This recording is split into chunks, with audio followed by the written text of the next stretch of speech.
Have you ever wondered why Uthman, the third Caliph of Islam, decided to burn copies of the Quran? This decision, made over a millennium ago, has been a source of intrigue and controversy ever since. Let's set the stage. Uthman ibn Affan, a companion of the Prophet Muhammad, was the third Caliph, or leader, of the Muslim community after the Prophet's passing. His reign, from 644 to 656, was a time of considerable expansion and consolidation for the Islamic community. But today, we're focusing on a controversial decision he made during his time as Caliph. Uthman ordered the burning of certain copies of the Quran. This was not a decision made lightly, nor was it one made out of disrespect for the holy text. Quite the contrary, Uthman was acting in what he believed to be the best interest of the Muslim community. At the time, Islam was spreading rapidly across vast territories, each with its own language and dialect. The Quran, originally revealed and recited in the Qurayshi dialect of Mecca, was being recited in various dialects and interpretations, leading to confusion and potential distortions of the message. To preserve the sanctity and authenticity of the Quran, Uthman ordered the collection and standardization of the text, resulting in the Uthmanic Codex. All other written copies, those that deviated from this standardized text, were ordered to be burnt. This was not an act of censorship, but rather an act of preservation. This decision, though controversial, was driven by a desire to maintain unity and to preserve the original message of the Quran amidst the rapid expansion of the Islamic Empire. But was it really because there were different versions of the Quran? Let's delve deeper. To understand Uthman's decision, we first need to understand the role of dialects in early Islamic society. Now let's take a step back in time to the era of the Prophet Muhammad. The Arabian Peninsula, where Islam was born, was a melting pot of cultures and languages. The Arabic language was not a monolith, but a tapestry of different dialects, each with its unique nuances and pronunciations. The Quran, the Holy Book of Islam, was revealed to the Prophet Muhammad in the Qurayshi dialect, the dialect of the Prophet's tribe.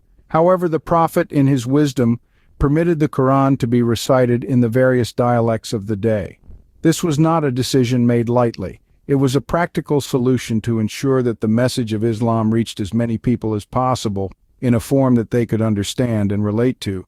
But this flexibility in recitation led to differences, not in the content or the message of the Quran, but in pronunciation and interpretation.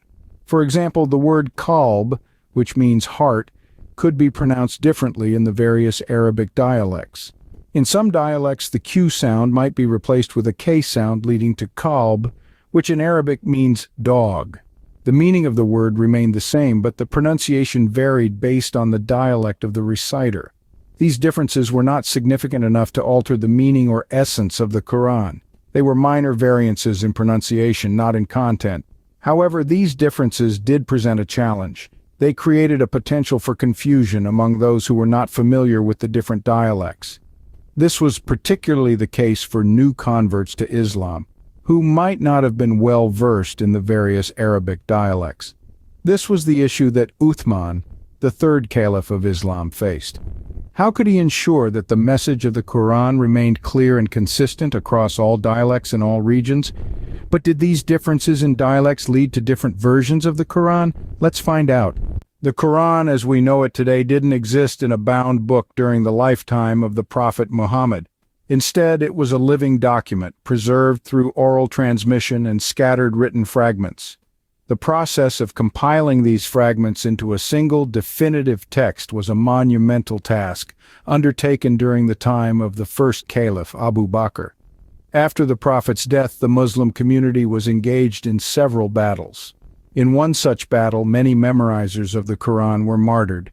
This event spurred Abu Bakr to compile the Quran into a single volume, lest parts of it be lost. And so the monumental task began. Zayd ibn Thabit, a companion of the Prophet, was entrusted with this task. He was a young man, but his memory was sharp. His understanding of the Quran was deep, and he was well respected within the community. Zayd embarked on a rigorous process of collecting and verifying each verse of the Quran. He accepted only those verses which had been written in the presence of the Prophet and were attested to by at least 2 reliable witnesses. This meticulous process resulted in the compilation of the Quran as a single manuscript. Enter Uthman, the third Caliph. At the time, Islam had spread far and wide and non-Arabic speakers were converting in large numbers.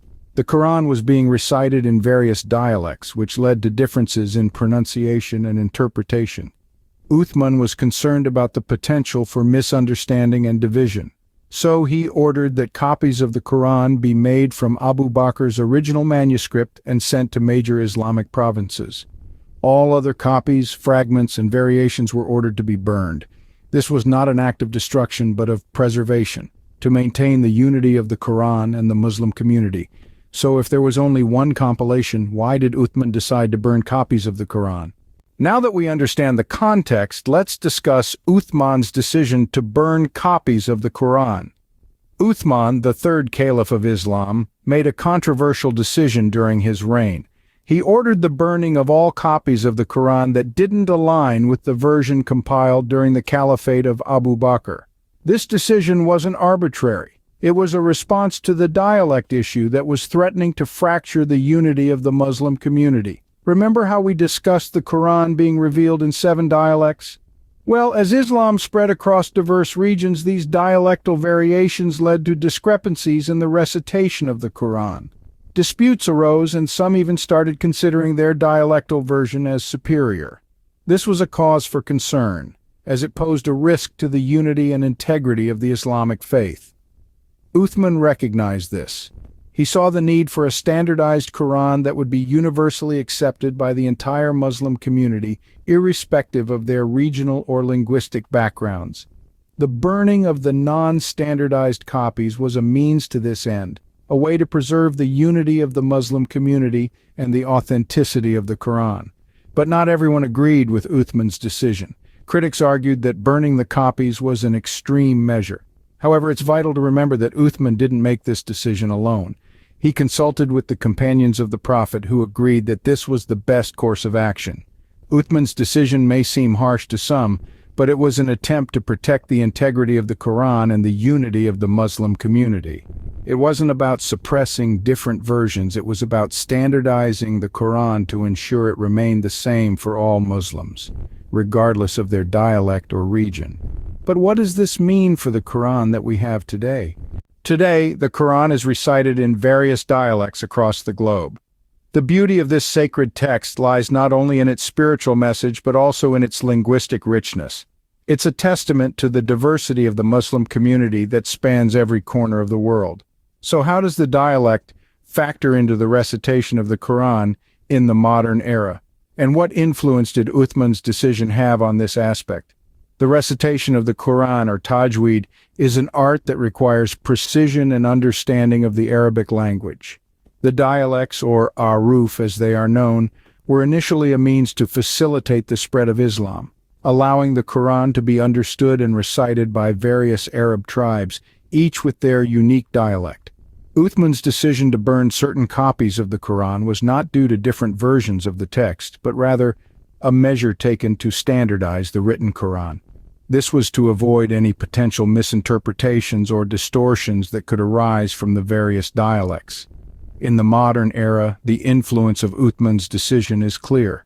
We now have a standardized Quran that is recited and understood universally by all Muslims, regardless of their geographical location or native dialect. The variations in recitation are now limited to slight differences in pronunciation, intonation, and phonetics, but the core message remains the same. This doesn't mean that the Quran is confined to one rigid form. On the contrary, the Quran continues to be a living text that is explored and experienced in diverse ways. The different recitations add layers of depth and richness to the Quranic text, enhancing its beauty and resonance. So, was Uthman's decision to burn copies of the Quran because of different versions? The answer is no. It was a decision made to preserve the integrity of the Quran in the face of dialect differences, ensuring a singular unified version for all Muslims. A decision that has shaped the way we engage with the Quran today. So we've traveled through history discussing dialects, compilations, and controversial decisions. We've seen how dialects played a role in the early recitation of the Quran, leading to Uthman's decision to standardize the text. The compilation of the Quran was a monumental task, preserving its message for future generations. Uthman's decision, though controversial, ensured the Quran we have today is consistent and unified. Join us next time as we continue to delve into intriguing aspects of history and religion. Until then, keep your curiosity piqued and your knowledge expanding.